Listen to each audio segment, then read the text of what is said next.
नमस्कार, मैं शेख जोया। आप देख रहे हैं एजुकेशन नगरी की खास पेशकश एजुकेशन बुलेटिन। चलिए रुक करते हैं शिक्षा जगत की तमाम बड़ी खबरों की ओर। प्रदेश में 376 डीएलएड कॉलेजों की करीब 26,000 सीटों पर प्रवेश के लिए आयोजित प्री डीएलएड प्रक्रिया के तहत 4 अगस्त को कॉलेज अलॉटमेंट सूची आधिकारिक वेबसाइट पर जारी की जाएगी। कॉलेज आवंटन के बाद 4 से 11 अगस्त तक फीस जमा करवानी होगी।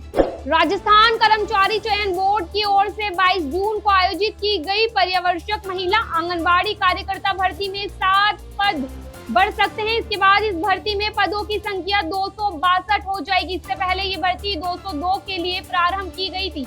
पद बढ़ने का अधिकृत सूचना मिलने के बाद ही अब इस भर्ती का परिणाम जारी हो सकेगा। बैंक में अपना करियर बनाने वाले युवाओं के लिए अच्छा मौका। Institute of banking personal selection ने देश के 11 सरकारी बैंकों में 6 विभाग, आईटी अधिकारी, विपणन अधिकारी, कृषि क्षेत्र अधिकारी, राजभाषा अधिकारी, कानून अधिकारी, मानव संसाधन क्रमिक अधिकारी में 896 स्पेशलिस्ट ऑफिसर की भर्ती के लिए अधिसूचना जारी की है। सांसद हनुमान बेनीवाल ने संसद में शिक्षा विभाग के पदों की बात की। हनुमान बेनीवाल बोले कि पेपर लीक से नौजवानों में भारी निराशा है। भारत में 8 लाख से ज्यादा शिक्षकों के पद रिक्त है। सुनिए हनुमान बेनीवाल ने क्या कुछ कहा। यहाँ नौजवान संभावनाएं तलाशता है, लेकिन दुर्भाग्य से नौकरियां नहीं मिलने से ऊपर पेपर लीक की बढ़ती घटनाओं से नौजवानों के अंदर बहुत भारी निराशा है। भारत के सरकारी स्कूलों में लगभग 8.4 लाख शिक्षकों की कमी, पद खाली है। ये संख्या अत्यंत चिंताजनक शिक्षा की गुणवत्ता पर प्रतिकूल प्रभाव डालती है। प्राथमिक स्तर पर शिक्षकों की कमी है। प्राथमिक शिक्षा किसी भी छात्र के शैक्षणिक जीवन का आधार होती है।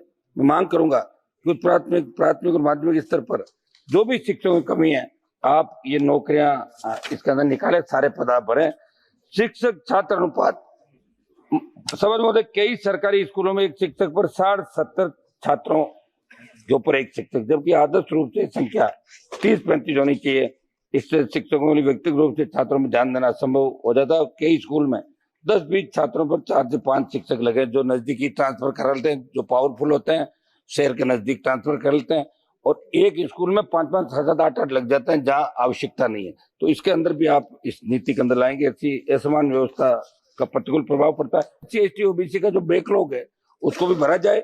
आरक्षित वर्ग का मैं आपको बता दूं साहब एक डाटा, समानता की बात सरकार करती है, लेकिन 1 अप्रैल 24 तक देश के केंद्रीय विश्वविद्यालयों के शैक्षणिक पदों में SC वर्ग के 736, ST के 466, OBC के 1446 पद रिक्त पड़े।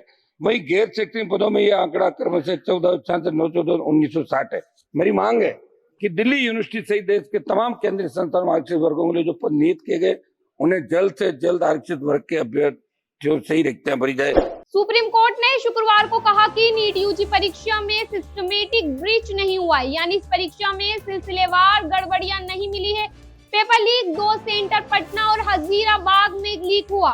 कोर्ट ने एनटीए की मॉनिटरिंग के लिए बनाई गई एक्सपर्ट कमेटी से कहा है कि वो नीट के लिए एसओपी तैयार करे, साथ ही साइबर सिक्योरिटी में खामियों की पहचान भी करे। कमेटी 30 सितंबर तक जवाब मांगा गया है।